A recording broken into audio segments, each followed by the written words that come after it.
We're back. Here is kitchen. So, bababa tayo sa baba kasi I've never been downstairs. So this is the second balcony. So, medyo malapit na tayo sa swimming pool. Ayan. Nice. Tapos later on, I think mamayang hapon pumunta kami by the beach. So, bababa tayo. Ayan. Ganda na. Ganda. Diba? Oh, ayan. I mean, may another ano dito sa ano. Ayan, cute. Hi, love. Muna mo. Aray. Stop it. I'm holding my phone. Chale! Ngeta ka. Stop it. Ay, ito. Hello. Ayan. Nabasa ako ang anak kong kasaway. Yan. Ito yung dirty kitchen nila. Hi, ate. Kumusta po? Ang cute na bahay nila. There you go. Bali, ito yung dirty kitchen. Ayan, nag-ready na. Barbecue. Oh my God, ang laki-laki ng isda.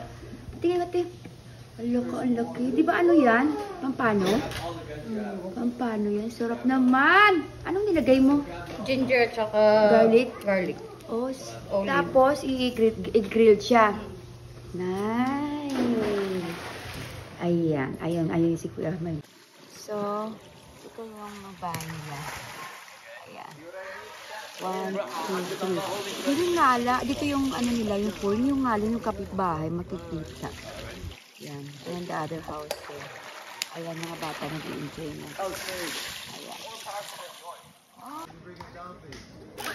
Walang kilo-kilo. Yay!